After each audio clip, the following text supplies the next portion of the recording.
I think we're planning for the 24th of June. We're going to launch Selfie Your Smile. So we'll be in touch with everyone at Dentist Sports UK.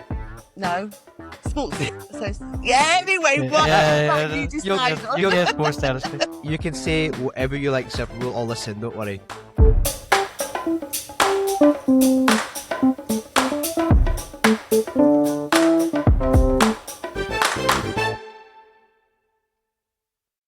Welcome back to the Sports Dentistry Podcast.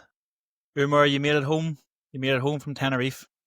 Yeah, got back in one piece, 2 a.m. this morning. So a couple of hours kip, and then you're obviously on the blower early saying we need to get up and get stuff recorded, and you've got to do it. Take one for the team. So here I am. Yeah, I feel so sorry for you after a week laying in the sun, having to get up, at a normal time during the week. To be fair, we were up quite early every day while we were there because I was there with my cousin and his family. So we kind of got up and did a lot of family related things. Yeah, it was good fun. But I was also delighted to hear that the year is now 2025 and that you have internet Wi-Fi in your home. Yes. It's been a challenge. I've had to get a bit of Starlink in to save the day. I'm still testing it out, but it's going to make it a whole lot easier to record these podcasts, being able to do it from home. No more interruptions from buskers out in the street in front of the clinic. Yeah, it's a nice added extra to the podcast, that was. Do you know what I was thinking there is when you were in Tenerife? And it was the first time I came across it was a few years ago when I was in Benidorm for my mate's 40th, was see whoever invented these wristbands that have the hotel you live in. It opens your door to the hotel room. It allows you to get your food and your drink in the hotel. Absolute genius.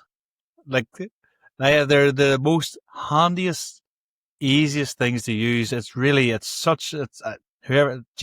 invented that. It was, funny you should say that because we were on holiday and my daughter got one, right? So she gets one as well, but they get a different color. So kids obviously get a different color and they're not meant to open your door.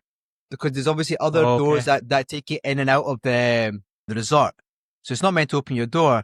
So she was running to the room. She's like, can I open the door? I was like, no, it's not going to work. It's been programmed that you're not allowed to, if you're a certain age, you're not allowed to do it. She goes in, puts her wrist on the door opens. And me and my wife were like, that should not be happening. Because then she could potentially go to another part of the hotel and go to somewhere where she's not meant to go. She was so excited by that. She was so happy by that because obviously she's thinking she's got a little bit of independence. And my little niece, she's 9 years old, so they programmed her to allow her to do that. But she now thinks she's a big girl. My daughter's going to be 6 so you now think she's a big girl. She could do that. But it made her smile and it was all good. But yeah, like you said, I think it was fantastic.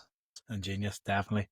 And also for you when you get lost around the island. Oh yeah, it's the taxi home. It's the Uber home and the taxi home. Like and especially with my pronunciation, and I can't pronounce a lot of English words, never mind foreign words, hotels and stuff. You just have to show them the wristband. It's perfect.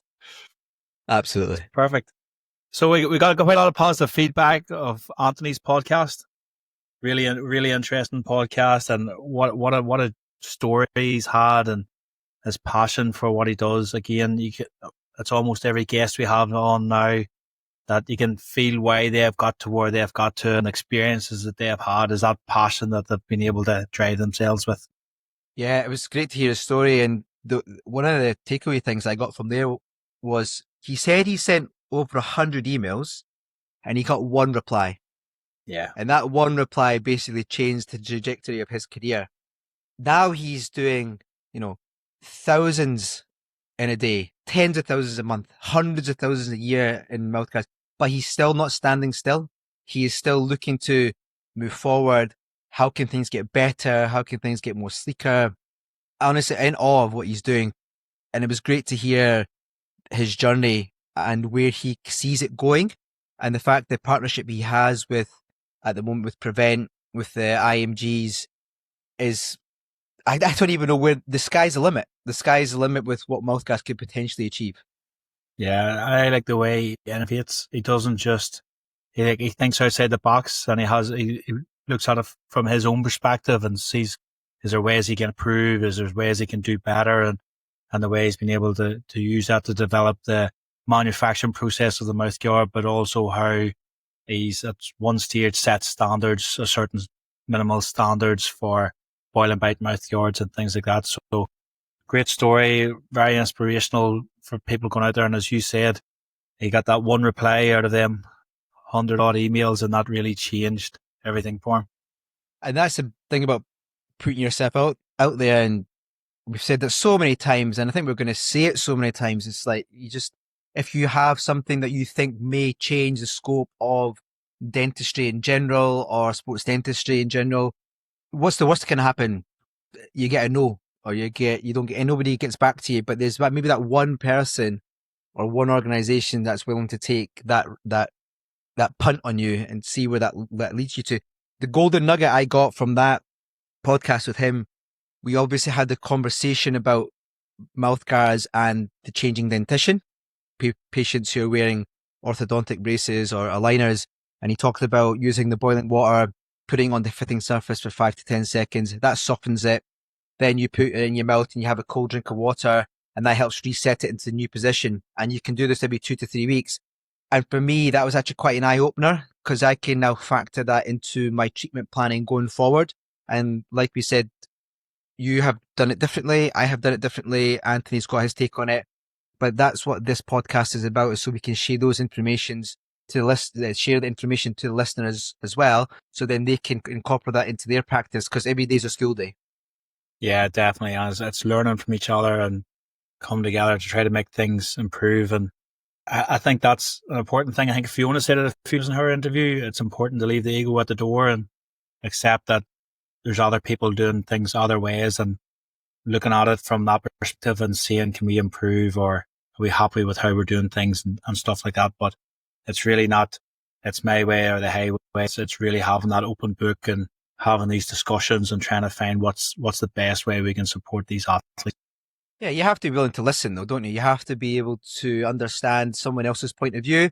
It doesn't necessarily mean that they're right or wrong, but even one little bit of information they can give you, you might incorporate that into the way that you work, which is fine, because there's more than one way to skin a cat. So I think you have to have that ability to listen, to understand, to digest the information and use it to what's best in your hands. Definitely agree. During last week, you sent me an Instagram clip of a very famous ex-footballer who goes by the name of Joey Barton, a controversial character. He talked about how having your teeth done, or for footballers who have had their teeth done, made them more prone to picking up injuries. So just talk me through what you took away from that rant. The rant. First of all, Joey Barton's very entertaining, very controversial character. Definitely a massive Marmite character. He's either like him or like the majority of people. Maybe don't, maybe don't, but he's definitely entertainment. But yeah, it's definitely interesting, a rant. And I think what really struck it out to me was the fact that it was coming from an ex-footballer that maybe doesn't really have a lot of knowledge from a dental point of view or a medical point of view, but he's so strongly opinionated about how he's seen soccer players getting their teeth done and then increasing the injuries. And it's quite an entertaining rant. He goes on, it was actually started by Kevin De Bruyne, but he was giving advice to younger players. He was saying, if you get a few pounds, don't be going away and getting your teeth done. You're more likely to get injuries. And I think that's where sports dentistry has to come into aspect, because a lot of we see it when we're working for athletes, especially when they start to get better at what they do, and they're more in the spotlight, and they're maybe getting picked for their national team, and they're going through interviews, and they're, especially maybe more now with social media, they don't even need to get to that stage, and they're still very image conscious, and they're very self-conscious because they're promoting themselves on social media, and they're looking to improve their smile. And I think that's where sports dentistry comes in, because there's lots of cosmetic dentists out there. There's a lot of aesthetic dentists out there. And Joey Barton, he was making the rant about turkey teeth. There's a lot of people traveling abroad to get their dentistry done as well. But when they're getting it done, they're obviously focusing on improving their smile, and they're not looking at it from their athletic point of view. And it's an interest area of mine for the last 15 years, and it's really what brought me into sports dentistry was the influence of the lower jaw position on athletic performance. Done some good research in it as well, and there's definitely an influence there. And if that's not taken into account whenever we're changing their smile, if we're not taking into account the possibility of changing their occlusion and changing their lower jaw position, we could have that negative impact on their posture and increasing their risk to injuries and stuff as well. So I think it's probably a bigger issue whenever the lower teeth are being involved. It's possible to maybe do the top teeth and cosmetically improve the top teeth, whether that's through orthodontics like the likes of Invisalign or through veneers or composite bonding and whitening, maybe without interfering with their occlusion and keeping them in that sort of occlusion that they've always had when they were developing their skills as a sports person. But once we start changing their bite and changing their occlusion, then there is a chance that we can have a negative impact on them. And particularly when you look at occlusion as a subject that there's a lot of debate in, and as an occlusion that's possibly hard to teach as well, and maybe not taught very well at undergraduate level as well. We have to take that into account as well. And the biggest thing that I look at as well, from an easy point of view to have a look at occlusion, if you're looking at taking an occlusion for a sleep appliance, like an MAD, you're bringing generally the lower jaw forward to improve the airway, which you would think that would, if we were improving the airway, you focus on sleep there and sleep apnea and sleep disordered breathing. But it would also, from an athletic point of view, improving your airway, you would think would have a positive impact.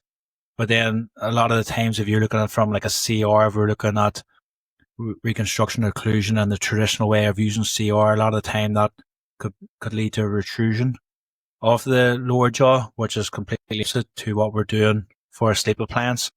So then, if we're feeling that a sleep appliance opens up the airway, are we then having a negative impact on the airway if we're restoring into CR? So that's a bigger conversation that we're going to have here in the podcast. But you can see how what really struck me about the Joey Barton rant was how the fact that it's got to Joey Barton, you know, it's completely outside our profession. It's outside the medical profession, and it's coming from an ex-player who is that passionate about his experiences, where he's seen players that have had their teeth done and now they're starting to get multiple injuries, or they're starting to get issues with injuries. And it's that sort of connection. The fact that he's seeing that connection was more what stuck out of me in that rant than anything else. So it's really interesting. Whether we agree with it or we don't agree with it, what it is doing is bringing eyes on sports dentistry, which is a positive thing for us, and where we can try to help raise awareness of the importance of sports dentistry and try to use that education to do what's best for our athletes. And as we know, like patients, every patient's different, every athlete's different, and it's going to impact some athletes differently, the same way it'll impact patients differently. And it's really looking at that athlete from their own perspective and looking at them uniquely and doing what's best for them instead of just doing the same thing for everyone. So yeah, interesting rant by Joey Barton, and it's just another case of bringing the eyes on sports dentistry and how important it is to have that sports dentistry support for athletes. Yeah, I think what he's maybe alluding to is possibly more along the lines of when you're reorganizing inclusion. I think doing simple cosmetic bonding or doing simple restorative work or simple aligner work isn't much of a big deal, but maybe these athletes have been getting their occlusion reorganized, which is then potentially disrupting the way that it is disrupting, isn't it? The way that the mandible and maxilla come together. So that there must be something. And then, like you said, that's your area of expertise the last 15 years or so. But I don't think the very simple restorative dentistry I can't see how that would make much of a difference, but I do understand if it was a bigger project.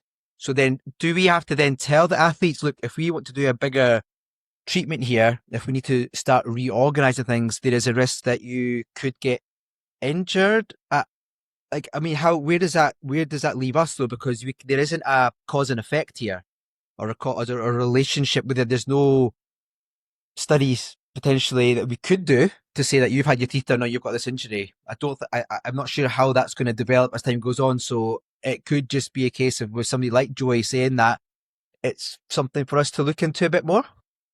Yeah, definitely. I think it is something that needs reviewed, rather than rule it out or to say, actually, no, there's something going on here that we need to have a look at. And yeah, especially with the way how popular cosmetic dentistry is getting, more and more athletes are getting it done compared to maybe a decade or two ago.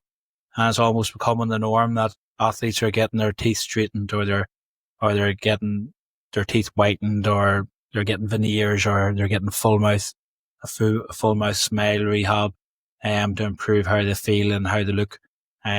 It's definitely becoming more common, and it's an area that we maybe have to put a little bit more focus on to say, is there a cause and effect? Is there something there that can negatively impact or even just monitor it initially?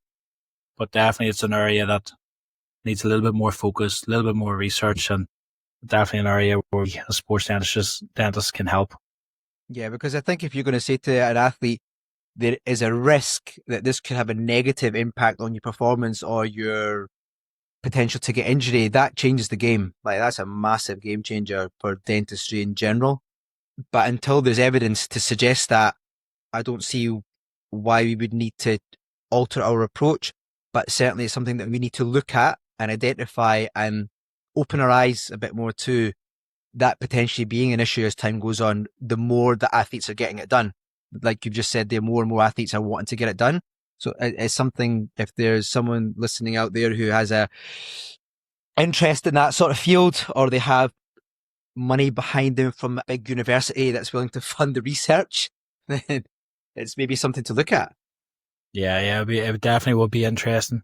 And some of them sort of develops as well. You could have a scenario where you have a sports dentist associated with a team, particularly in soccer, because we're seeing it a lot in soccer, because possibly with the disposable income a lot of the soccer players might have, it's a lot bit easier maybe for them to get a smile reconstruction done.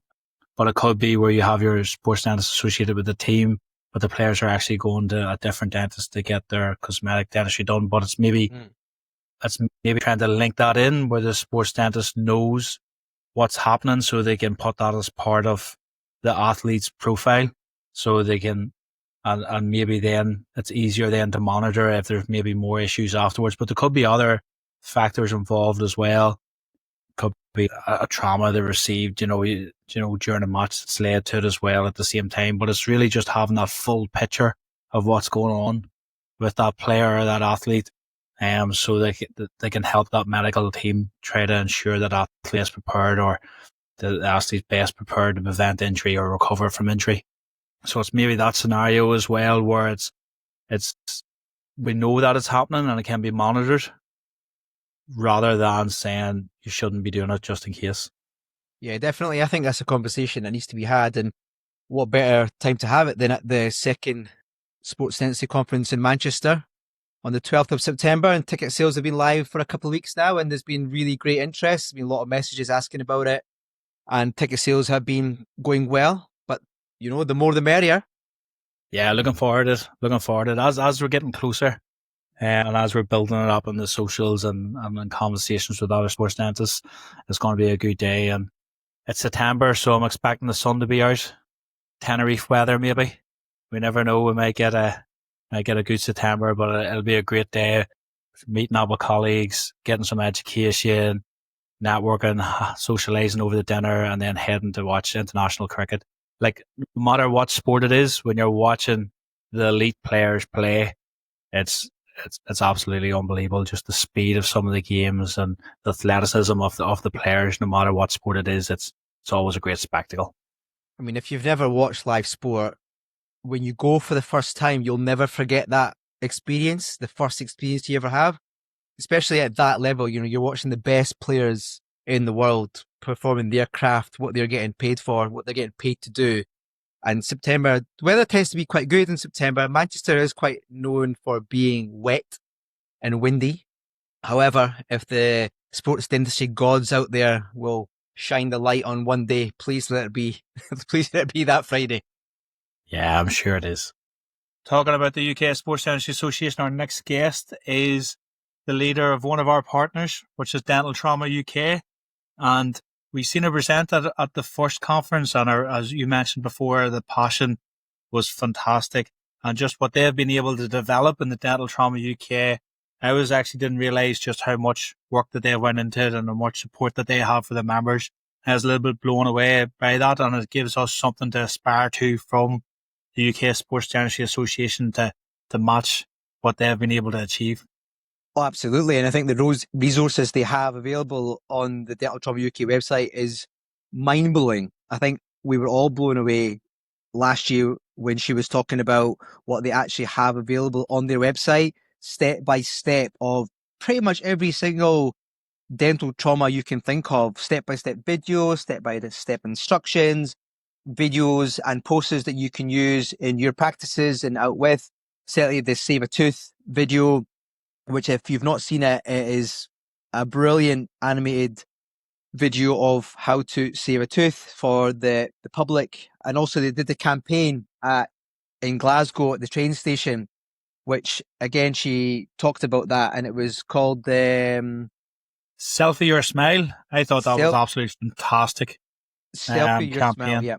Yeah. Selfie Your Smile. Not only the name, which is very catchy, but the whole principle was that you would take a selfie of your smile. So if you were unfortunate to have some dental trauma and there was like a dislocation or a luxation of the tooth, then you'd be able to show the dentist your selfie smile before the incident, and I would hopefully help aid them to get things repositioned back to where they were before the trauma.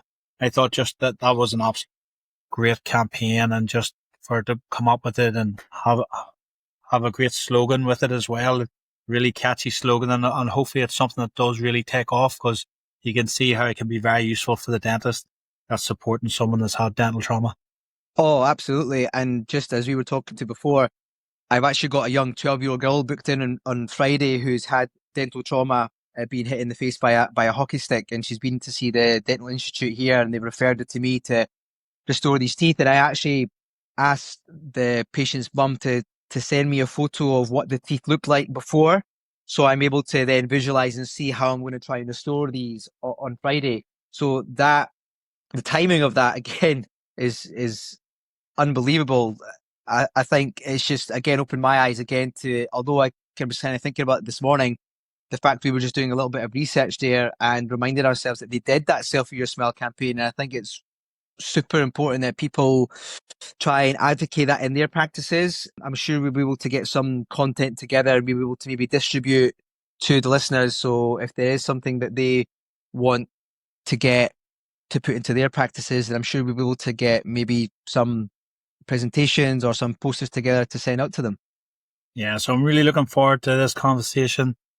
She can explain how they started Dental Trauma UK and how they were able to develop.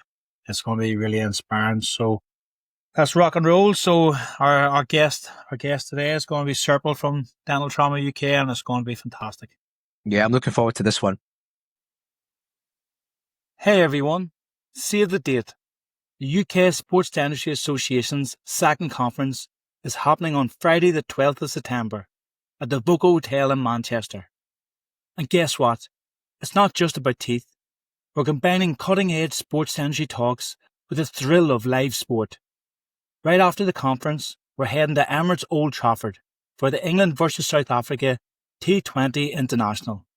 Expect a day packed with expert speakers, athlete Q&A sessions, and plenty of time for networking with dentists, sports pros, and athletes alike.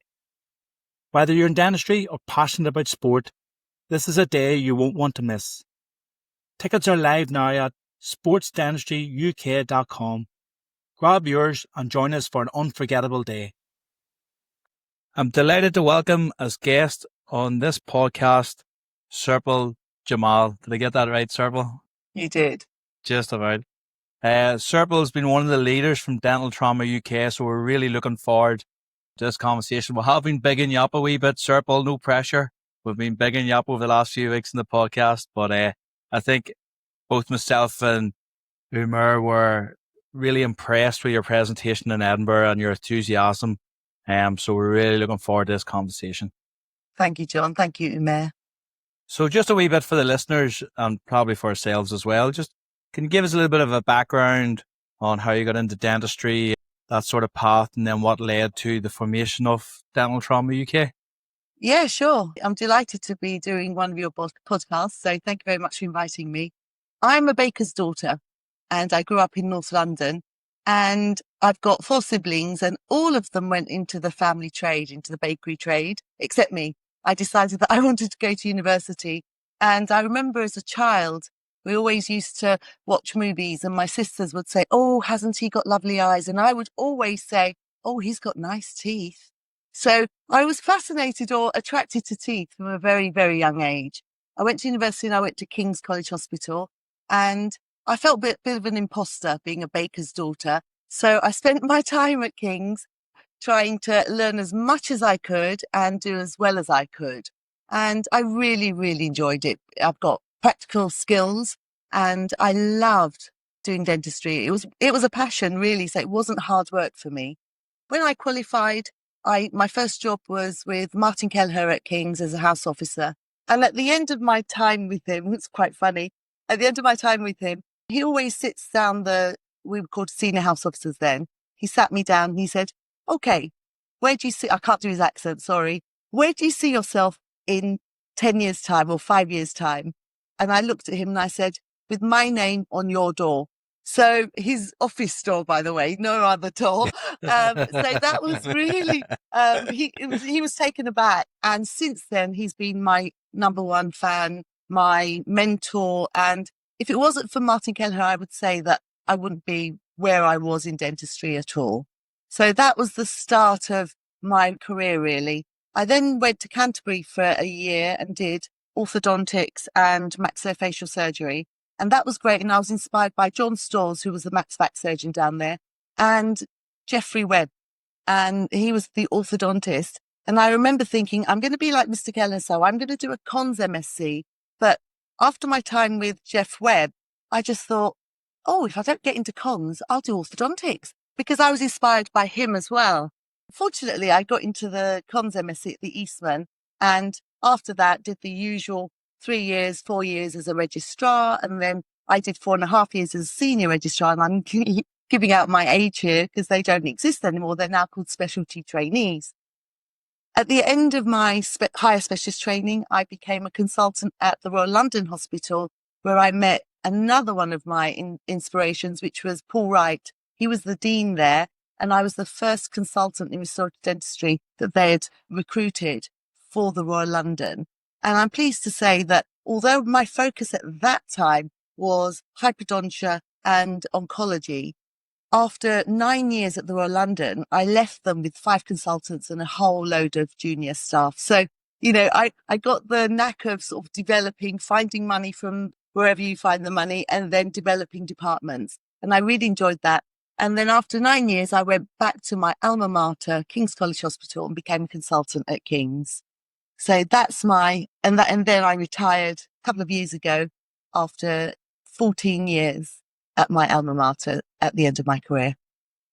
Very good. That must have been quite a proud moment whenever you went back to King's and then you did a full circle on what you set your sights on. It was lovely. I mean, it was difficult because I left there as a trainee, and then to go back and to, be accepted as a consultant by not junior staff, but by the staff that I knew when I was a trainee was a little bit of a challenge, but it didn't take long to sort of fit straight back in and then do great. I thought I did great things, and I had a wonderful time in the last 14 years of my career.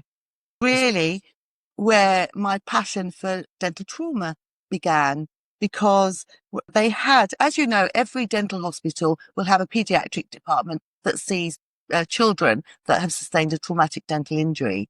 What was lacking was really somewhere for adults to go where they could get definitive care, restorative care, not max fax type care where their aim is to, put them back together and save their lives. We wanted to save teeth. And I didn't develop the adult dental trauma service at King's. It was already developed. It was run by a max fax surgeon and processed or serviced by acute dental care with oral surgeons. So the emphasis was slightly different to restorative, which was where I was coming from. So when I saw this service, I thought, I'd love to run that service. But obviously, as you know, if you put your hand up to say, can I do that, please? Everyone is, no, it must be good. If Serpil wants it, it must be good. So I sat and waited, and it was 2 years before they turned around and said, Serpil, would you be willing to take on the trauma service? So I thought, yay! But I had to be controlled and said, let me think about it. But long story short, I did think about it. And the next day I said, yes, I'd love to take it on. And that was when I sort of developed. I didn't start the first adult dental trauma service in the UK. I developed the first one. So it had a total facelift when I took it over and brought it into restorative dentistry.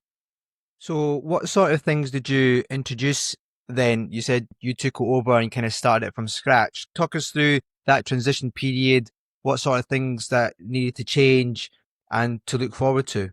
Yeah, good question.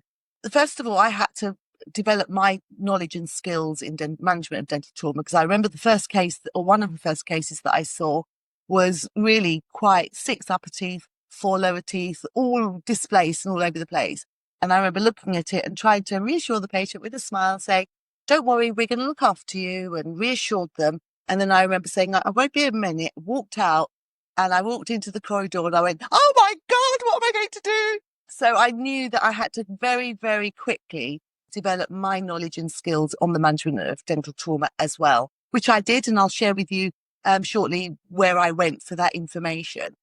We developed a trolley. We had a trauma trolley. So all of the essential, and there's not a lot of equipment that you need, but there's essential equipment that's required. So I purchased 2 trauma trolleys, and we basically developed 2 of them side by side, and they contained anything and everything that you need to manage dental trauma. And that include topical anaesthetic, which wasn't being used before, and the local anaesthetic, plus the splinting wire, the composite, anything that you need. And it wasn't anything and everything. I'm quite an efficient worker. So I'd slimmed it down to what are the essentials that we need to move the trolley. So you didn't have to have one chair waiting for a trauma patient to turn up. You could roll the trolley wherever you were working and manage the patient. That's why it had to have everything that you needed. So the type of treatments that we changed almost immediately was if there was a tooth that had a complicated crown fracture, so the pulp was exposed. I know that in the acute dental care service, they would extirpate the pulps, dress the tooth, and then discharge the patient to the dentist to do root canal treatment and restore the tooth. What we did immediately, day one, was spec pulpotomies or partial pulpotomies on these teeth. In adults, remember, because the majority of my patients were adults. And a lot of the early research by spec was done on growing patients, so children and adolescents. And so we kind of led the way to doing the partial pulpotomies in adult patients. And it's amazing how quickly, you saw that it worked, and it's quicker and easier to do at an emergency appointment than to anaesthetize, place rubber dam, extirpate the pulp. So it was also more time efficient to do this treatment as well. But obviously, if it was appropriate, if you had a necrotic pulp there, you couldn't do a partial pulpotomy. So it was doing the correct diagnosis and then changing the way we manage teeth.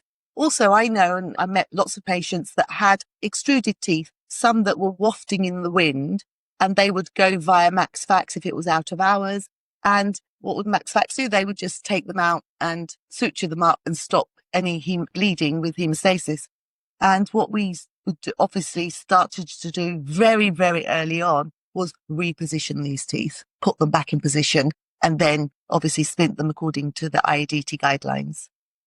I mean, you've just talked about their check pulpotomies. I just want to ask you right away. So someone who's listening right now, a golden nugget information, what should a clinician do? Adult trauma, enamel dentine fracture, pulps exposed. Just talk us through that initial presentation to what they should do in that appointment that they've got. Say they've got a 10-minute emergency appointment. Talk us through what your steps would be then. Okay, so I would put topical anaesthetic in the sulcus and ask the patient some questions, or take some photographs, or, use that time to actually, because I've only got 10 minutes. So put the topical anaesthetic, anaesthetize, And most often, these complicated crown fractures were in the upper labial segment. So it's easy to isolate using cotton wool rolls in the sulcus and then a piece of gauze on the tongue and behind on the platal aspects of the upper anterior teeth. And with a nurse, good isolation. That gives you good isolation. The only time I used rubber dam was when the patient who turned up was the daughter of a retired dentist and he turned up with her. So at that point, I used rubber dam and I took photographs because I wanted to show that you can use rubber dam as well. But in the upper labial segment, you do not need to use rubber dam. You're not using anything that you're going to drop down the back of the throat. It's basically to stop saliva from getting onto the pulp. Once you've anaesthetized, and with spec pulpotomies, you don't need to do palatal infiltration at all. It's just the labial infiltration. Then using a small round diamond burr with water coolant, you remove the top 2 to 3 millimeters of the pulp. You then get a small pledget of cotton wool, dip it in sodium hypochlorite, blot off the excess, and then apply pressure to the pulpotomy that you've just prepared. And I learned over the years that you then count to 3. 1, 2, 3, and remove that pledget, and then observe for 3 as well. 1, 2, 3. If you get a little spot bleed and a trickle of blood, you pick up your small round diamond burr and you remove another 1 to 2 millimeters of the pulp and repeat the process. And you keep doing this until you get lovely, healthy looking pulp. And you're going to say to me, what does lovely, healthy looking pulp look like? It looks like a very pale raspberry jam that isn't bleeding. So you observe the pulp and it does not bleed. Once you're at that stage, if you do that stage in an adult and you get down, all the way down to the cemento-enamel junction, so the cervical level, then a pulpotomy is no longer appropriate. You need to put your burr down, get your rubber dam or temporize and get the patient back to put rubber dam on and do root canal treatment. In a child with an open apex or a growing out child with an open apex, even if you get down to the CEJ, you must do a pulpotomy because what you want is to maintain the vitality of the pulp, and that encourages and develops the roots so you get continued root formation. And that way you get a nice, strong, robust root and not thin, spindly dentinal walls of your root. Once you've got lovely, healthy pulp, you then put your bioinductive material on and you can use MTA. But we didn't. We tried it and then went back to using calcium hydroxide powder mixed with saline because 1, it's cheaper. 2, it doesn't cause discoloration, which the white MTA can do. So we went back to using calcium hydroxide. And if you haven't got calcium hydroxide powder, then just using non-setting calcium hydroxide paste will be fine as well. Seal that over and then build up your tooth with composite. And when I say seal it over, seal it with glass ionomer and then build up the tooth with some composite resin. If you are planning to reattach the fragment, if the patient has the fragment in their hand and you're planning to reattach the fragment, then you need to make sure that your pulpotomy preparation, the cavity in the pulp chamber, needs to be deep enough to accommodate your calcium hydroxide and your glass ionomer without being proud of the root surface. Because if it's proud, then when you put your fragment back on, it won't seat properly. And if you haven't got it seated beautifully back in the right position, the cement lute is compromised and the fragment reattachment won't last very long. I saw a trick someone used where before you did any of that, they would place the fractured segment onto it and take a putty index of that. So then they know it's going to seat perfectly over the top. So I suppose that's another way of doing it, to know that if you're guesstimating trying to put the fracture segment on, but I suppose that adds time into it, extra 1 or 2 minutes. Yeah, it adds time, Umer, but also people were doing that because they were, from my knowledge, they were actually beveling the fragment and beveling the tooth because they were trying to get rid of that join line. But I think it makes it too fiddly, it makes it longer, and it doesn't always get it back in exactly the right position. So my advice is don't bother with that because it's quite easy because you've got 2 pairs of hands, you've got good isolation.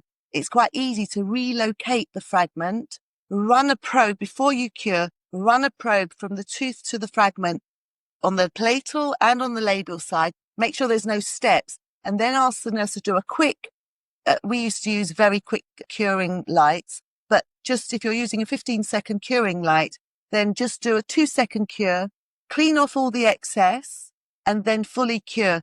If the join line is a problem at a later date, at a subsequent appointment, then what can you do? You can drill out a little channel in the join line and create your bevel at that stage and then blur that line in. But I have to say, in my career, and I was doing dental trauma, I would say about 14 years, nearly 14 years, I only had to do that on 2 occasions.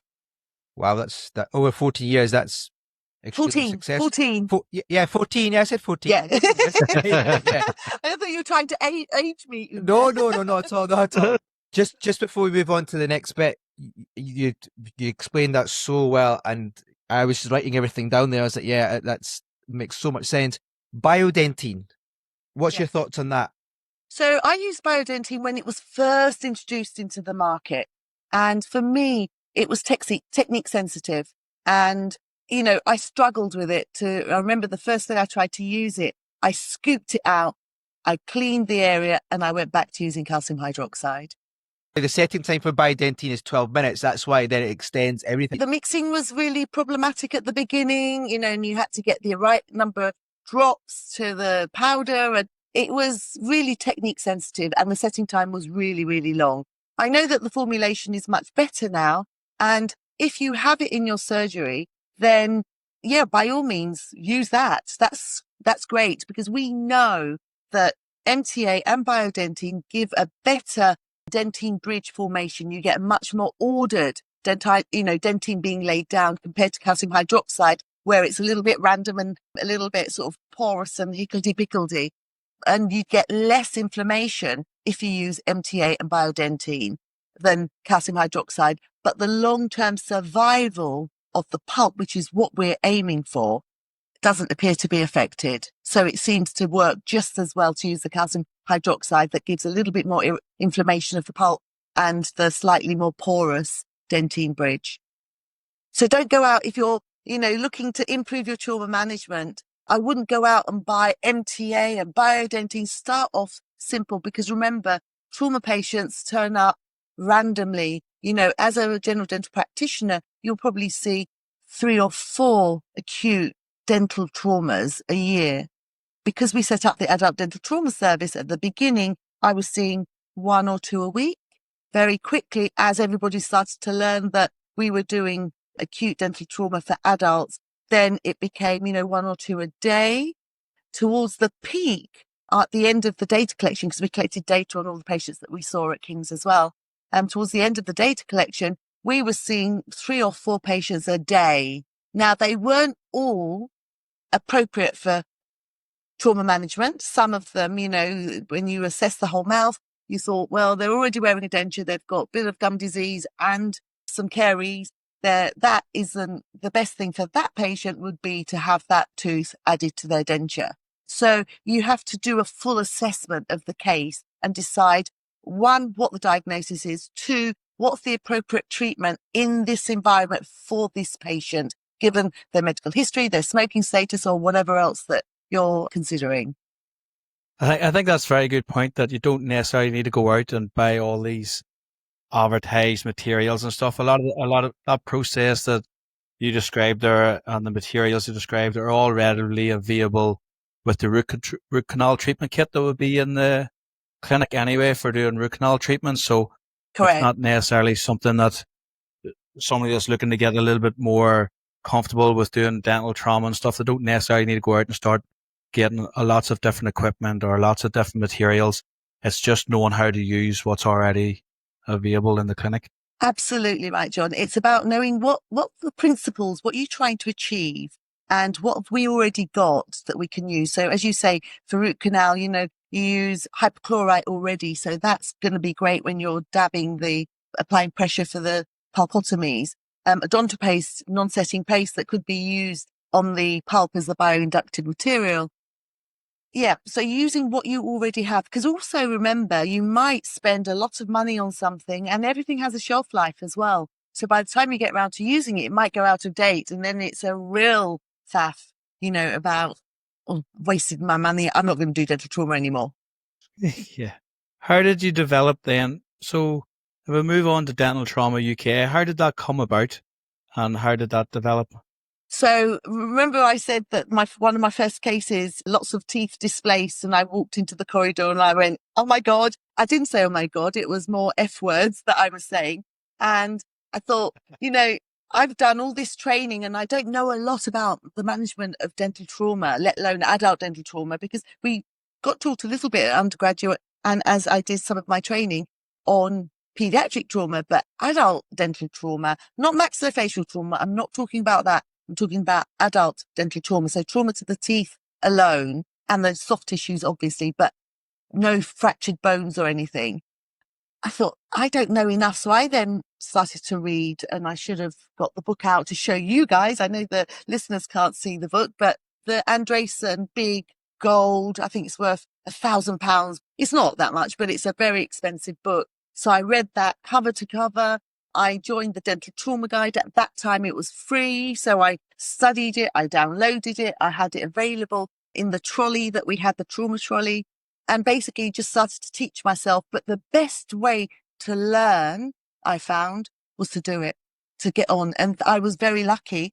My patients were unlucky that they'd sustained the trauma, but I was very lucky that I then had the chance to put what I was reading into practice immediately. So I then developed the skills on managing dental trauma. But I wanted to share that because I developed a lot of knowledge and skills. And I thought, but, it's all very well and good me doing it, but I can only see a certain number of patients. So we developed it within the department and we got MKIN Dent students from King's College London to come over and they were doing part of their endodontic training. And part of that was servicing the trauma service as well. And so they got experience in managing acute dental trauma. And I just thought, we need to improve education in dental trauma. So I was seeing a friend for lunch one day, not a dentist. And I said, Roland, he's also a member of the board of Dental Trauma UK and has been a founder member of the board right from the start. And I said, Roland, I really, really need to set up a charity about educating people, not people, but the dental team on how to manage a trauma. But also, I was a bit fed up with people walking in with their avulsed tooth wrapped neatly in a tissue, bone dry. And I thought, well, the message is already out there, but they don't know it. So we wanted to educate the public on what to do if you avulse a tooth as well.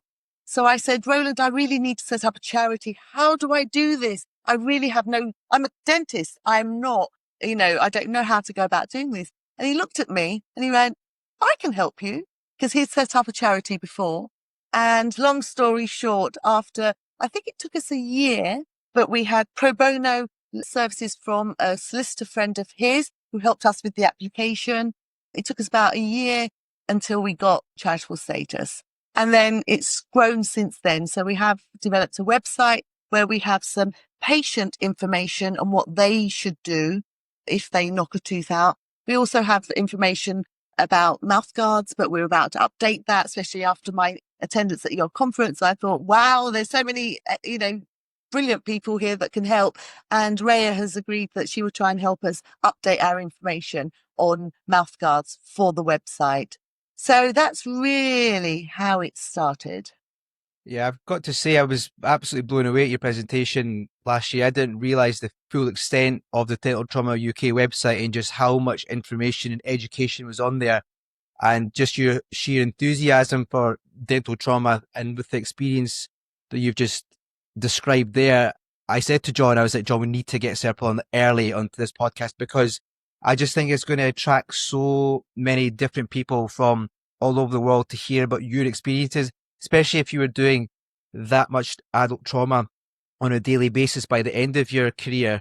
And the Save a Knocked Out Tooth video I thought was fantastic as well. I love the music to it. The music's fantastic as well. So we'll definitely provide a link for the listeners to this podcast so they can go onto the website and have a look at the video too. But just the step-by-step videos that you have on the website as well, I think it's just so educational. So I want to say thank you, because I think you will definitely provide more confidence to the general practitioner, not just the general practitioner, but for us as sports dentists. So onto the pitch side, which we'll come on to in a minute, but in terms of pitch side management. But definitely, I think people are going to really gain a lot of knowledge from that website. Thank you, Mayor. Yeah. Did you notice the voiceover? Did you recognise the voiceover on that animation? You're It going to was have to answer that for me.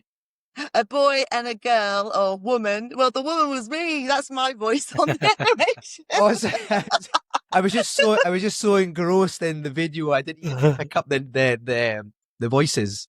Yeah, no. And I was lucky at the time when we were developing the idea for Dental Trauma UK, there was an opportunity to apply for some funding. So I managed to get, I think it was a couple of £1,000. And I managed to, with that, source somebody that I saw had done a video, similar animation for another charity. And I approached her and she came and gave us a really good deal to do the animation for us. And it was really, I was really pleased with the end result as well.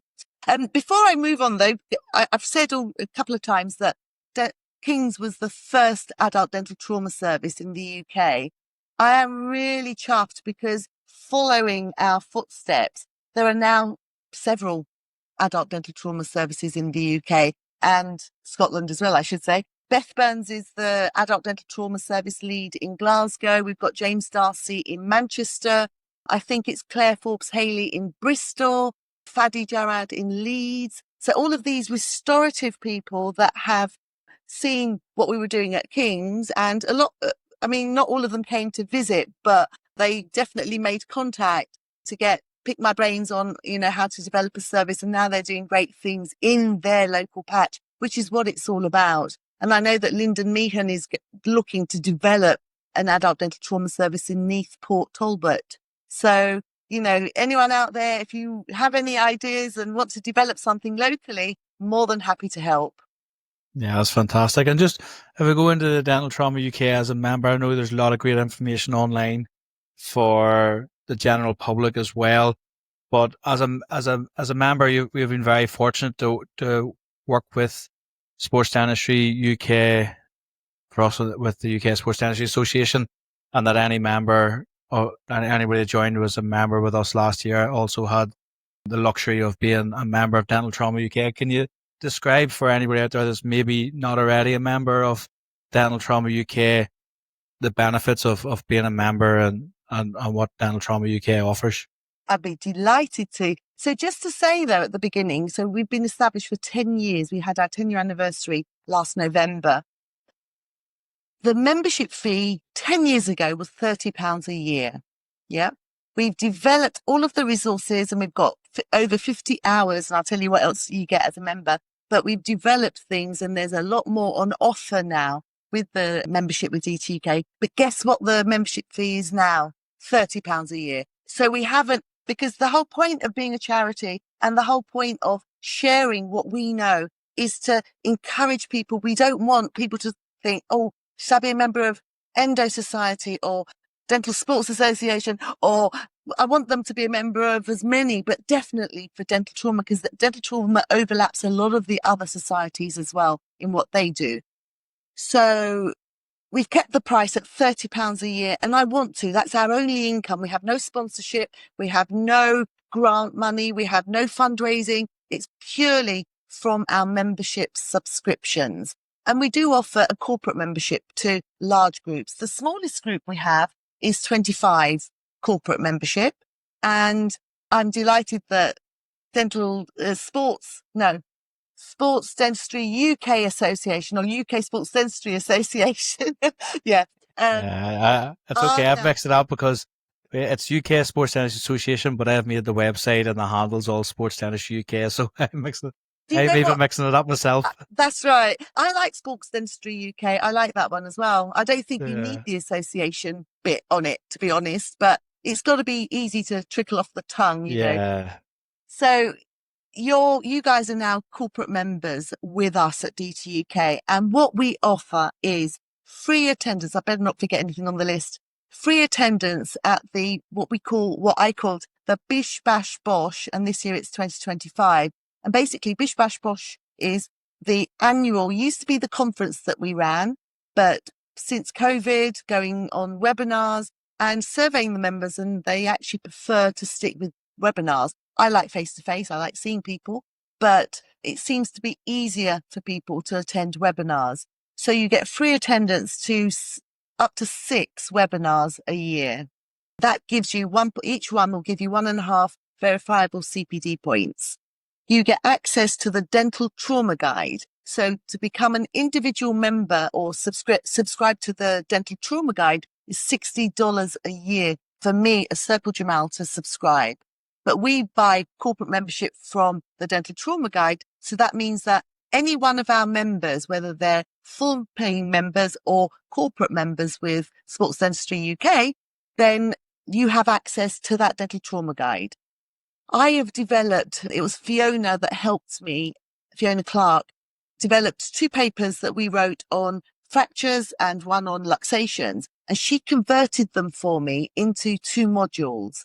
And basically it's a bit like the dental trauma guide, but it's real life cases that I use in my teaching material to actually go through, and you can click on the different injuries. You can click on spec pulpotomy and it will show you step by step what to do, including videos. So it's slightly more elaborate than the dental trauma guide. It's not as academic as the dental trauma guide because they have all their stats at the end that you can, develop graphs, etc. But what we have on with our modules is a quick reference access if you want to go through, better than reading a book because you're seeing videos and things and listening to my voice a little bit here and there as well, giving little tips and tricks.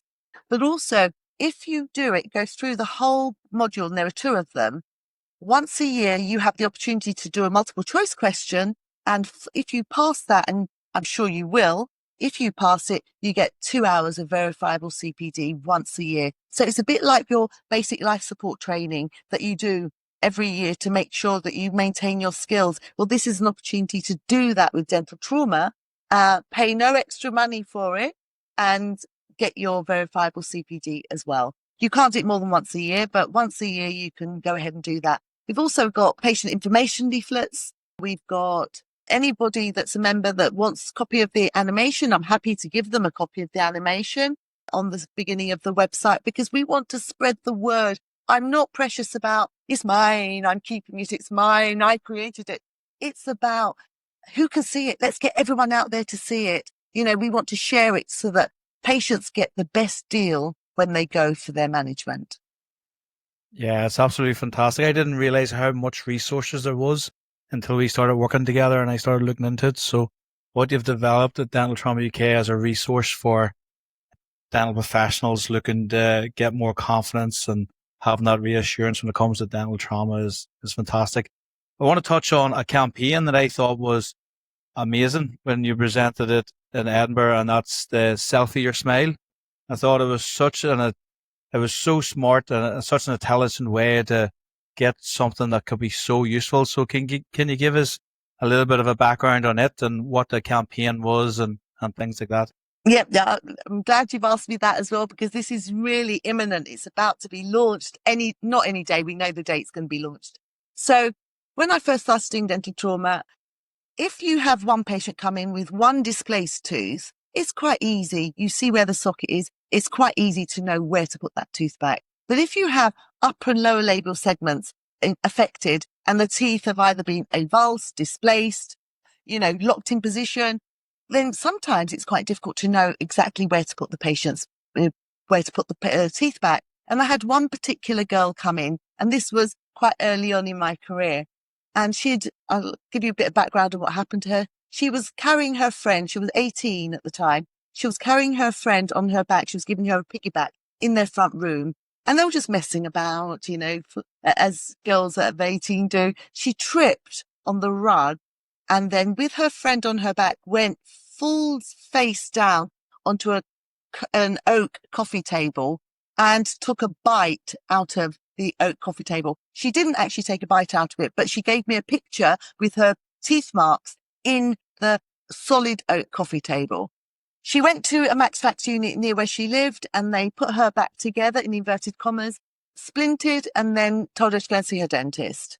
2 days later, the splint came off. The teeth started to wobble and she thought they were going to come out of her mouth again. So she went to another Max Fax unit who put her back together in inverted commas again and splinted and sent her to her dentist. As soon as her dentist saw her, they picked the phone up to me and said, "Serpil, would you see this patient?"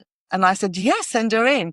And she was one of the ones that I went into the corridor and I went, oh my God, what am I going to do? But I sat, obviously went through the history, you know, tried to understand. She wanted all her teeth out. She was 18 years old. She wanted all of her teeth out because she was in so much pain. And I convinced her that no, we know what we're doing and that we will try and save her teeth and my splint will not come off. I guaranteed her that my splint would not come off. So I'm looking, thinking, did you have a gap between your front teeth? And I asked her, did you have a gap? And she said, no. I said, are you sure? I went back to the radiographs, looked in the mouth. I said, are you sure you didn't have a gap over here? I wasn't sure where her teeth should have been. So I said to her, do you have a photo of your smile before the accident? She looked in her phone and she said, oh, no, I haven't, but I've got this. She'd been to the hygienist 2 weeks before her injury. And when she came out of the hygienist clinic, she took a selfie of her mouth to see how clean her teeth were. She wanted to zoom in and see how clean her teeth were. So I was then able to use that selfie to put her back together again. And I think we got a really good result. She had quite a bit of recession and around some teeth, but that was because of the bone loss, the alveolar bone plate being lost or resorbed as a result of the trauma. So that made me think, you know, and so we started asking every patient. And then I thought, no, we need everyone, young, old, it doesn't matter their age. My oldest patient was a 90-year-old lady who laterally luxated her upper central incisors. She died at 99 years of age and she still had her 2 teeth in her mouth. Yeah. So it doesn't matter who you are, what age you are, everyone should have a selfie of their smile. So we are launching this campaign to encourage anyone, young and old, to take a selfie of their smile, just in case they're unfortunate enough to actually fall over and create some serious damage to their teeth. Then it would help their dentist or the healthcare professional that's helping them to put their teeth back together and restore their smile. So that's what we're doing. I'm delighted to say that the British Society for Paediatric Dentistry I showed them what we were planning to do. They loved it, that they are on board. So we are doing it as a joint campaign together with the BSPD. So that to me is my dream, you know, for dental trauma and BSPD to come together and to launch a campaign like this. So we're planning to launch the campaign in June after the Oral Health Foundation have finished their month of, I think it's Feed Your Smile this year. So as soon as that's over, I think we're planning for the 24th of June, we're going to launch Serpil Your Smile. So we'll be in touch with everyone at Dental Sports UK. No, sports. So yeah, anyway, you decide. UK sports dentistry. You can say whatever you like, Serpil. We'll all listen. Don't worry. It's actually funny you should say that about the Selfie Smile campaign, because actually just a couple of weeks ago, just before I went on a holiday, I had a girl come in, 12-year-old girl who'd accidentally been hit in the face by a hockey stick by her mum. They were playing in the garden, long story short. And she went to the dental hospital then referred to me to Restore the Central. And I was saying to the practice manager, and I was saying, do we have a photo? Give me all the records. And then, so the dental hospital sent me the x-rays, they sent me the trauma photos.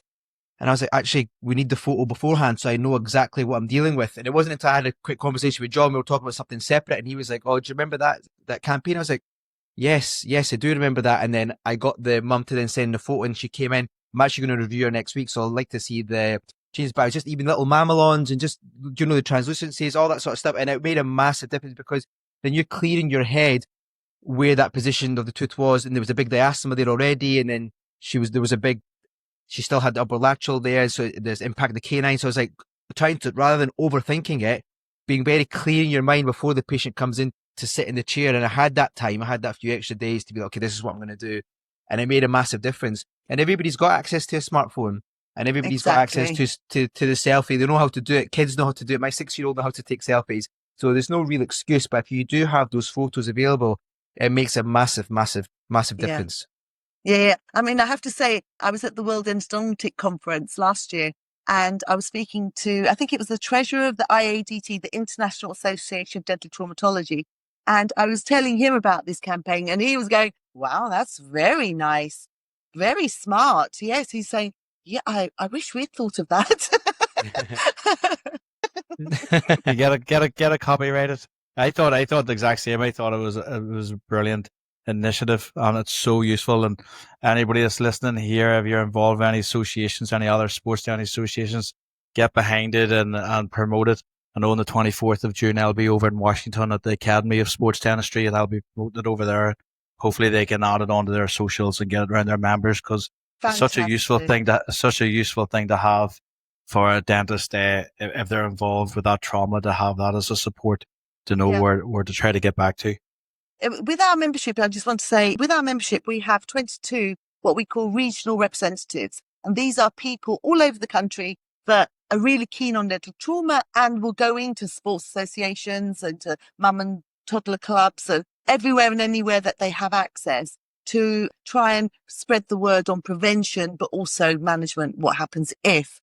So what my campaign manager and I are putting together is a toolkit on stuff that they can then go and take to sports clubs, etc. So what I think we'll do, rather than send it to our regional representatives alone, I think we'll just share that with every single member of DT UK, and that will include the UK Sports Dentistry Association members, because you're all corporate members. And if you're not already signed up, sign up. It's free.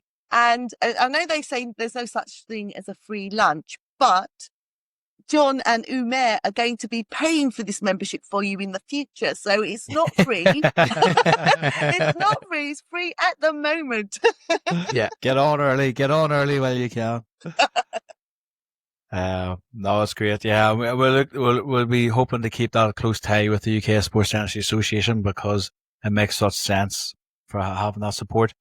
Then, for dentists out there that are maybe just getting into trauma, and it's maybe a little bit overwhelming to them, what would be the most common dental trauma that you would have seen over the years? So, like, what are they most likely to see first, so they can maybe get themselves feeling comfortable doing that type of treatment? What are the sort of things that you get them to focus on if they were first getting into dental trauma? Okay, so the most common, and this is the same with the European data and with the King's data, the most common type of fracture injury is the uncomplicated crown fracture. So make sure that you're really good and quick and slick at doing composite build-ups. Think about fragment reattachment. If they come in, it's a lovely clean fragment, you can easily, relocate it. Think about reattaching that fragment. And if you haven't got time on that day to do it, book them in the next day. It doesn't matter if there's a slight delay in reattaching. And if the tooth isn't really painful or sensitive, then you don't even need to put a glass ionomer bandage on there, because the minute you put a glass ionomer bandage on, you have to remove it. And if you leave even a micron of glass ionomer on the tooth, then your fragment will not fit perfectly back into position. So again, as I said at the very beginning, you will have a compromised lute, and your fragment will fall off, and you'll start to think, a bit like resin bonded bridges, you'll start to think, no, it's not good. It doesn't work. That technique does not work. But it's not actually the technique that doesn't work. It's tiny little errors that maybe prevent you from getting a more successful outcome. So the uncomplicated crown fracture with the fracture injuries, with the luxation injuries, we saw large number of lateral luxation injuries. Yeah. I think that extrusion is easy and avulsion is easy. You just put the tooth back and it goes effortlessly back into position, and you just watch winding motion movement with apical pressure, push that tooth back up into its socket and then splint. The lateral luxation, and it took me a few patients before I worked out the key to success with lateral luxation. With a lateral luxation, the crown goes palatal, the apex of the tooth goes labial, and you get a dental-alveolar fracture on the labial aspect. The apex of the tooth nips in front of that fractured alveolus, and if you try and move the crown, it's locked in position. It will not move. It's not like an extrusion that's wafting in the wind. With the lateral luxation, the tooth is locked in position. So I tried brute force to push the tooth back into position on a couple of cases. Wouldn't move. I then thought, well, I don't know what to do. I picked up forceps. Oh, I shudder. Never use forceps. But I picked up a set of forceps, and I even thought I was clever by using it was an upper anterior tooth, using lower forceps, lying the patient back and standing behind them as though, I could get better access and better vantage point to move that tooth labially. And after a lot of pulling and pushing, brute force labially, I sort of got the tooth back into the right position. But you don't need to worry anymore. One little trick or tip that will save you hours and hours of worry afterwards and half an hour of clinical time is when you have a lateral luxation and the tooth is locked in position, you anaesthetize labially and palatally. So whenever you're doing a repositioning, you have to anaesthetize all around the socket, so labial and palatal, and then put your finger high up in the sulcus where the apex of the tooth is, where it's nipped in front of the fractured alveolus, and apply pressure.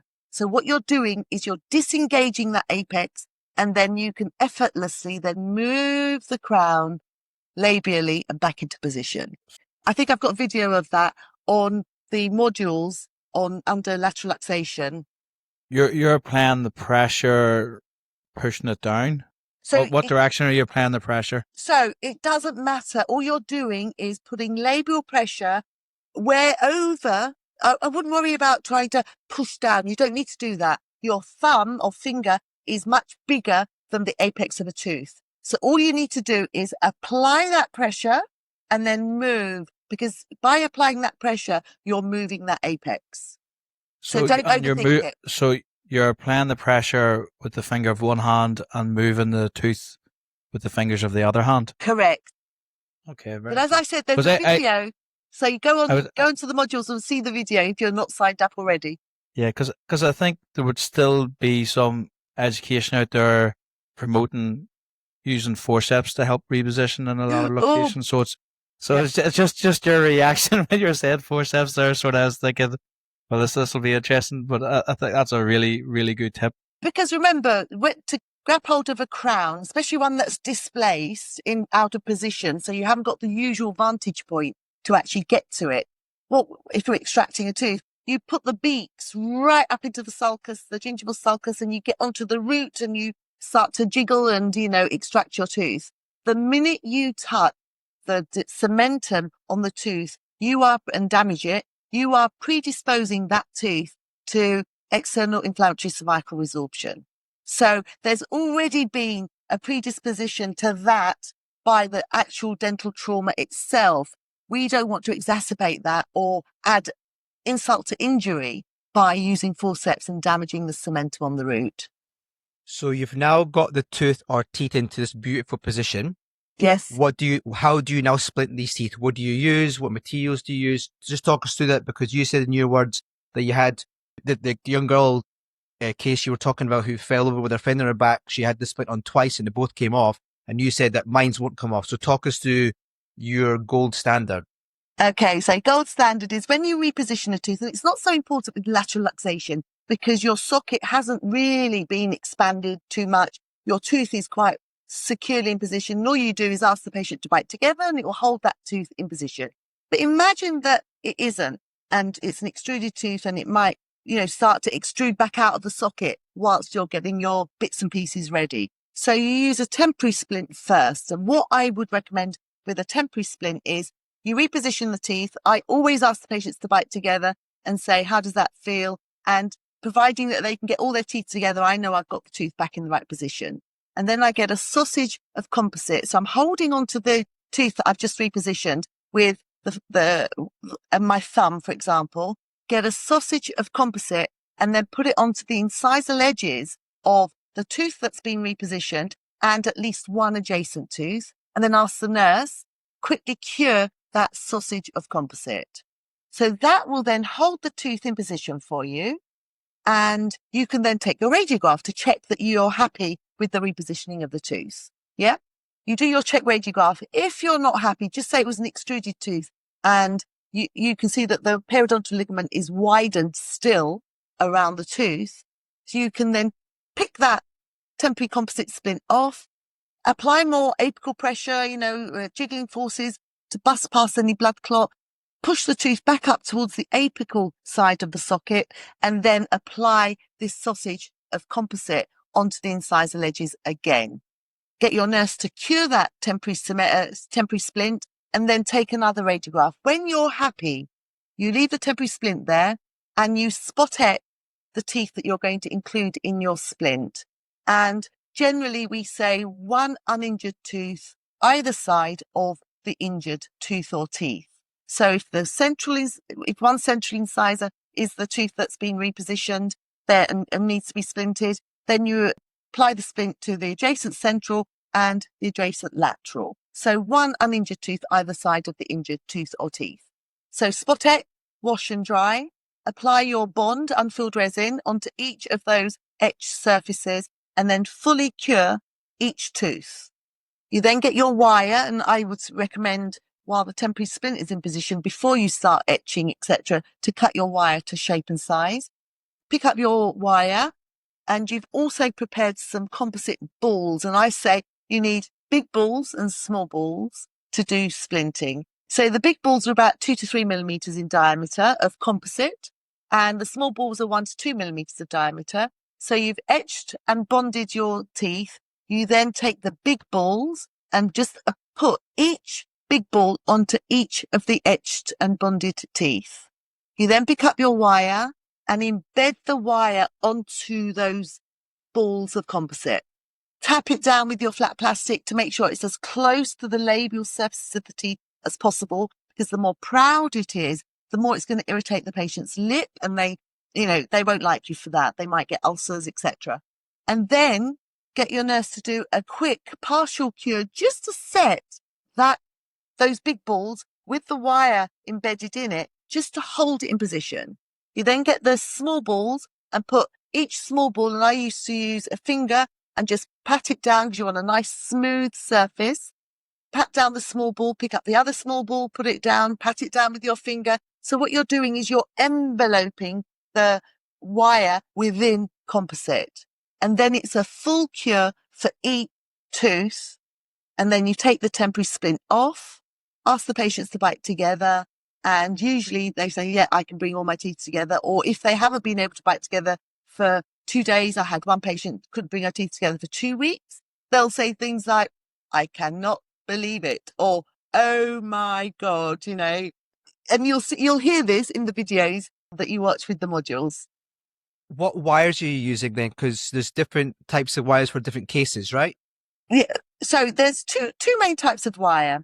In hospitals for pediatric cases, the titanium trauma splint is brilliant. Brilliant. Don't write it down, Umair. Don't buy it. It's very expensive.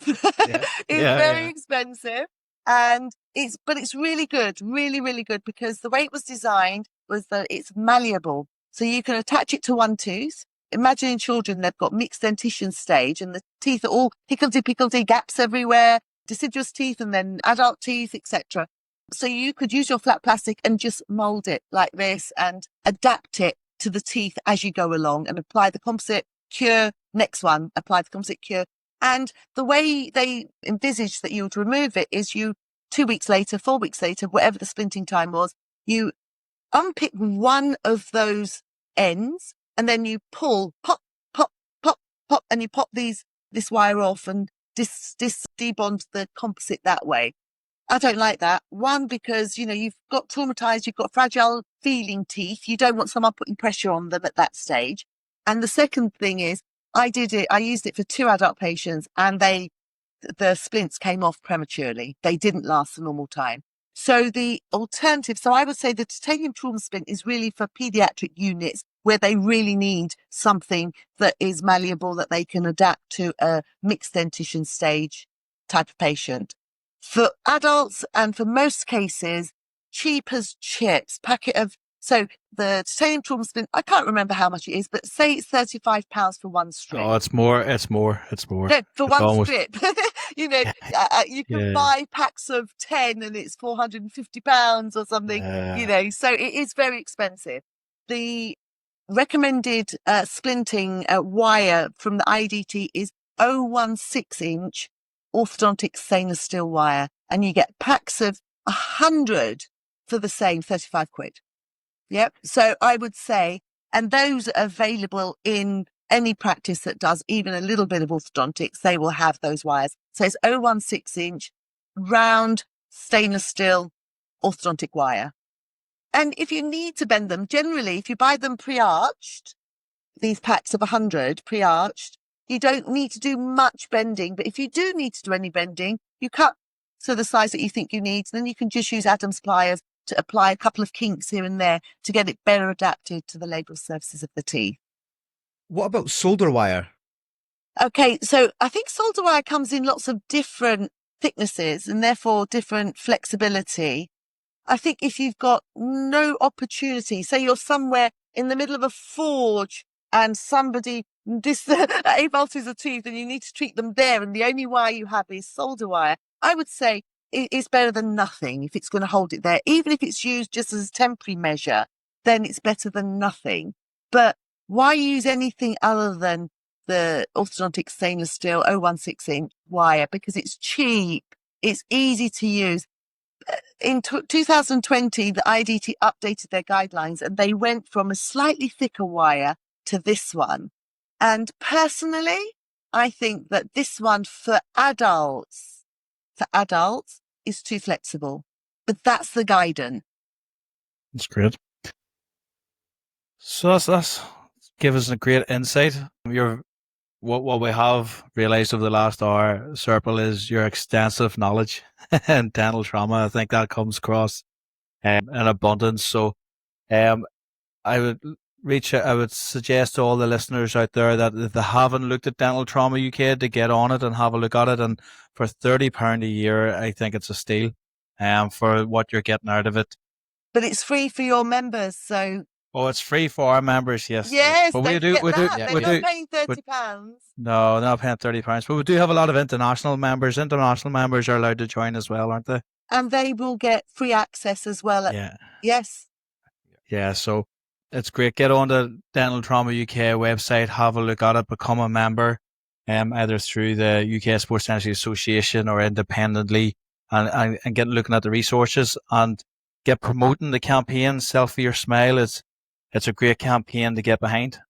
Yeah, and I'll send out any of the material that we have when it's ready to you all so that you can share it. And I don't know what handles and hashtags are, but that's Umer's. Don't ask me either. That's exactly. Umer's side of things. Exactly. That my campaign manager, Frances, she knows what these things are, and she says to me that if everyone uses I don't know what they're called, handles. If they use them, then we can track how many people and where it's being spread and things like that. So yeah, I'll send you all the information as soon as it's ready. It'll be any week now, really. So we're nearly there with it. So please all share and help us. Yeah, definitely. So we'll do whatever we can on this platform, certainly as time goes on, just to help plug Dental Trauma UK and the Selfie Smile. Once that is launched, you just let us know. Anything you need from John and I, we'll more than happy to help. And that takes us on to quite nicely to the UK Sports Dentistry second conference, which is in Manchester. So we want people to come and join, become members. They will then be able to join Dental Trauma UK as part of that as well. So we're very much looking forward to the next few months and the build up and the lead up to that. But we would happily help you, because I think if we can take Dental Trauma UK worldwide, which is what we want this platform to be able to have people from all over the world join and have access to that information, and to be able to watch your lovely videos and everything that you've done in the master of her trade, then we'd be more than happy to help. Thank you so much, guys. Thank you, John. Thank you, Mayor. That's brilliant. And thank you, everyone who's listening. Thanks so much for being a guest today. It's been really enjoyable. Have a great conversation. Thank you. Yeah, I've loved it, Serpil. Thank you so much. Thanks. We are delighted to have Ionate as a sponsor for the Sports Dentistry podcast. Are you looking for a water bottle that's built to keep up with your active lifestyle? Look no further than Ionate, the totally leak-proof water bottles with triple lock technology to prevent spills no matter where you're headed. With a simple one-touch opening mechanism, you can sip on the go without hassle. Plus, Ionate's sleek, modern designs are not only functional but can be personalized just for you. Made from high-quality steel, these bottles are easy to clean, and best of all, they're sustainable. From 320ml to 1200ml, Ionate has the perfect size for you. whether you're just out for a jog or going on a long hike. And it doesn't stop at water bottles. Ionate also has travel mugs and flasks to keep your drinks just right wherever you are. Ionate is the official water bottle supplier to the British and Irish Lions on their tour to Australia this summer, and are the official water bottle supplier to the NFL, so you know you're getting the best. I have been using their bottles for a long time now and cannot recommend them highly enough. So head over to www.ionate.co.uk to get your hands on the best bottles in the business, bar none. Now back to the pod. Well, that was a great conversation we had with Serpil. You can just hear, we talked about it just before, about our guests having a real passion for what they do, and you can hear it in her voice, and then you can just see how knowledgeable she is when it comes to dental trauma. I knew she was going to be fantastic to listen to, but she exceeded my expectations. Honestly, just her knowledge of dental trauma and her experience to get into that point and kind of taking it upon herself to now be at the forefront of Dental Trauma UK. I know she's retired now, but just the nuggets of information that she supplied there with regards to kind of pulpotomies and repositioning, that's the sort of things that listeners want to listen to, what the general practitioners want to listen to, because they can take that information now when they listen to it. And if they get a trauma case tomorrow or the same day they've listened to, they know exactly what to do. Yes, there's still more information they need to read upon and look at Andreessen and the IEDT and dental trauma website, everything like that. But see that those little nuggets there, like that's ingrained in my head now. So hopefully other people listening to it will feel the same way that I'm feeling. Like I'm feeling a bit of a buzz about, you don't want dental trauma to happen. Certainly don't. But if it does happen, you can feel more confident in dealing with it. Yeah, definitely. And I just love that Selfie Your Smile campaign. I just think that is a fantastic. It's almost as ingenious as the wristbands for getting in and out of the hotel, but it's close. Definitely game changer is what you call it, right? Game changers. Yeah. Exactly. And I think it will be, and I think it will be a game changer because, you know, she said they're going to release it later on in the summer, and we need to get behind that, and we will certainly help Serpil and Dental Trauma UK get the information and the education out there as much as we can. Yeah, it's absolutely brilliant. So, like, if you're not already involved with Dental Trauma UK, I don't think there's any reason. If you're involved in sports dentistry, or even if you think you're going to have to help out with dental trauma cases, there's absolutely no reason at all not to be involved with Dental Trauma UK. If you're a member of the UK Sports Dentistry Association, you get it as part of your membership. But if you're not, it's only £30 a year, and for all that information you can get and all that guidance that you can get from being a member, and as you said, you're able to get access to the International Trauma Guide as well, which is really, really useful. And I think that's important to point out. Whenever I first started getting into trauma was back when I did the postgrad certificate course in Eastman along with Dave Connady, your colleague in Scotland, and I was having a conversation with Dave and another dentist down in Brighton, Patrick Nair. I probably didn't pronounce his surname right, like most pronunciations, but I was quite young. I was sort of saying, you know, there was quite a lot of information, learning about the different fractures, learning about the different luxations, and I was like, you know, you maybe don't see trauma a lot. You mightn't have a lot of cases every year, so it's not as if you're doing it every day unless you're in a setup like Serpil sort of described where you're seeing it on a daily basis. If you're not seeing it on a daily basis, it can be a wee bit overwhelming trying to remember everything. But Patrick had said to me, I just keep, at that stage, it was probably before the Dental Trauma Guide, but it was also a book it was like almost like a picture book, easy guide, trauma easy guide from Andreessen had wrote a book, and he says, I have that in my surgery, and anytime somebody comes in, I just refer back to it. And that, to me, that was like a more experienced dentist saying to me, you don't need to know everything, but as long as you know how to go refer back and look back to make sure that you have the right knowledge for helping out. And I thought that was great advice. So it's not necessarily, don't be feeling overwhelmed if you start to doing dental trauma the first time and having to know exactly what to do for every type of fracture, exactly what to do for every type of luxation. Just know where you can get that information. where you can refer back to that information. And don't be afraid to ask your colleagues as well. Another example of that is last I was involved with a really quite extensive trauma injury with an international athlete where there was two avulsions of the teeth, the upper right lateral and the upper right canine, and the upper right first premolar had been luxated. And I was a little bit unsure, especially because he was just about to travel away and go on tour for 2 to 3 weeks, and I was really trying to work out what was the best length of time, given what we didn't have access to him for this period. What was the best length of time that we could leave the splint on? What was the best options we could do for the avulsed teeth to try to make sure that we can keep them long term to try to prevent resorption and stuff? And I reached out to two colleagues that were more experienced than me.